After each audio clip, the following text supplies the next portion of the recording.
আর এই মুহূর্তে যে খবর দিকে নজর রাখবো গাজিয়াবাদে, সেখানেই জলস্তর নেমে গিয়েছে এবং যার কারণে সেখানকার বাসিন্দারা, স্থানীয় মানুষজন তারা ক্ষোভে ফেটে পড়েছেন।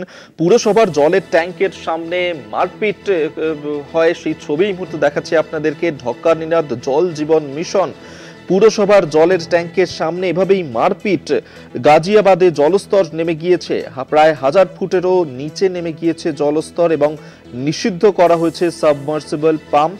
ফলে জলযুদ্ধ সেখানে শুরু হয়েছে এবং যার কারণে মানুষজন তাদেরকে সমস্যায় পড়তে হয় এবং জলের সমস্যায় নিত্যদিন ভুগতে হচ্ছে সেখানকার মানুষজনকে। গাজিয়াবাদে জলস্তর নেমে গিয়েছে, 1000 ফুটেরও নিচে নেমে গিয়েছে এই জলস্তর এবং পুরসভায় জলের ট্যাঙ্কের সামনেই মারপিট বেঁধে যায় নিজেদের মধ্যেই।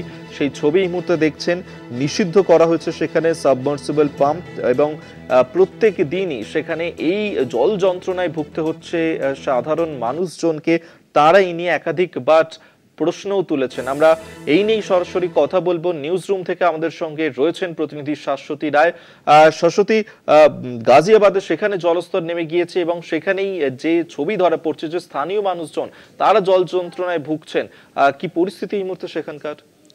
দেখো, যে ছবি আমরা দেখাচ্ছি সেটা কার্যত রাজধানী থেকে প্রায় 20 কিলোমিটার মাত্র দূরে, অর্থাৎ একেবারে রাজধানীর সংলগ্ন অংশে গাজিয়াবাদে, এবং সেই অংশের খোদা এলাকার ছবি এটা, যেখানে জলের জন্য, নিত্য প্রয়োজনীয় জলের জন্য শুধুমাত্র পৌরসভার ট্যাঙ্কের ওপর নির্ভর করতে হয় স্থানীয় মানুষদের এবং সেই জল যন্ত্রণার তারা শিকার, যার ফলে সামান্য একটু জলের, নিত্য প্রয়োজনীয় জলের জন্য তারা মারপিট করছেন কার্যত।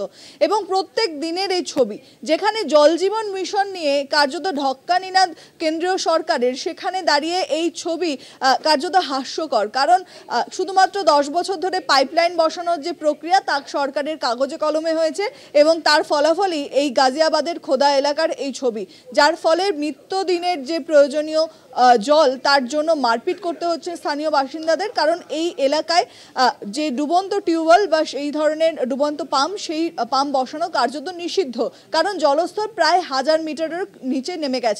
তার ফলাফলেই এই পরিস্থিতি এবং অনেকেই এলাকা ছেড়েছেন শুধুমাত্র পানীয় জলের অসুবিধার কারণে। তাই মানুষের নিত্যদিনের এই সামান্য জিনিস, অর্থাৎ জলের মতন একটি প্রয়োজনীয় জিনিস, সেই জিনিসকেও যদি সরকার পৌঁছে দিতে না পারে, তাহলে পরে এই জল জীবন মিশন কাদের জন্য? যেই স্থানীয় মানুষরা বা যেই এলাকার কথা আমরা বলছি, সেই গাজিয়াবাদের মানুষদের এই জল নিয়ে হাহাকারের ছবি কার্যত বলা যায় যে নিন্দনীয় এবং এই পরিস্থিতি তাদের জন্য তৈরি করছে সরকারই। এবং সেই সরকারের যে জল জীবন মিশন নিয়ে এত বড় বড় ফলাও, সেই ফলাও শুধুমাত্রই কাগজে কলমে, যার কোনো রকম নিষ্পত্তি এখনো পর্যন্ত হয়নি এবং বিগত 10 বছর ধরে সেখানে শুধুমাত্র পাইপলাইন বসেছে, কিন্তু মানুষের ঘরে ঘরে জল পৌঁছায়নি। তাই শুধুমাত্র পৌরসভার যে ট্যাঙ্কার তার উপরই নির্ভর করতে হয় সেই সমস্ত মানুষদের এবং নিত্যদিনের এই জল যন্ত্রণা থেকে তাদের কোনো মুক্তি নেই। তাই সামান্য একটু জলের জন্য, পানীয় জল বা ব্যবহারের জলের জন্য তারা মারপিট করছেন কার্যত, এবং কার্যত নিত্যদিন এই ঘটনা ঘটে থাকে